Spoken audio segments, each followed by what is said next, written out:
আমরা বারবার বলছি আমরা নেতা না, আমরা সবাই প্রতিনিধি।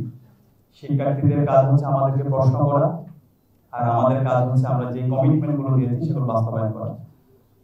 আমরা এখানে যারা আছি আমরা কমিটমেন্ট দিচ্ছি ঢাকা বিশ্ববিদ্যালয়ের 40,000 শিক্ষার্থী তাদের ব্যক্তিগত সমস্যা, পারিবারিক সমস্যা, তাদের একাডেমিক সমস্যা, ক্যাম্পাসের বাইরে যে কোনো সমস্যা, ক্যাম্পাসে তার একজন আপন বড় ভাই থাকলে অথবা তার ছোট ভাই থাকলে, বোন থাকলে যেভাবে সে শেয়ার করে তারা যেন আমাদের সাথে শেয়ার করে, এবং আমরা প্রত্যেকটা প্রবলেম আমরা ফেস করতে চাই।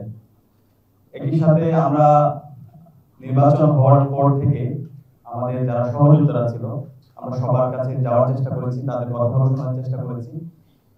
এখানে আমরা কেউ জয় অথবা পরাজয় হয়নি, হার জিতের কিছু নেই, আমরা সবাই জিতে গিয়েছি। ডাকসু নির্বাচনের মাধ্যমে জুলাই প্রজন্ম বিজয়ী হয়েছে, ডাকসু নির্বাচনের মাধ্যমে শহীদদের আকাঙ্ক্ষা বিজয় হয়েছে, এবং ঢাকা বিশ্ববিদ্যালয়ের 40,000 শিক্ষার্থীরা বিজয়ী হয়েছে। তো আমাদের যারা সহযোদ্ধারা আছে তাদের যে ইস্তেহার, তাদের যে প্রত্যাশা, সে প্রত্যাশায় আমরা বাস্তবায়ন করবো। তারা প্রত্যেকে একজন আমাদের উপদেষ্টা হিসাবে কাজ করবে।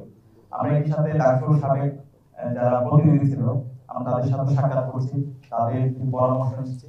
একই সাথে আমরা বিভিন্ন হলে যাচ্ছি, শিক্ষার্থীদের তাদের প্রত্যাশা, তাদের আকাঙ্ক্ষাগুলো শোনার চেষ্টা করছি।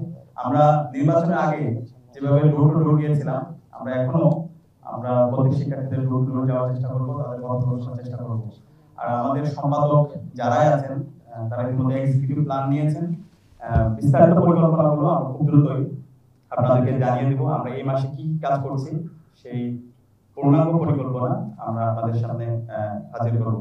তো সব মিলিয়ে আমরা সবার কাছে দোয়া চাই, সারা দেশের মানুষের কাছে দোয়া চাই, ঢাকা বিশ্ববিদ্যালয়ের শিক্ষার্থীদের কাছে দোয়া চাই।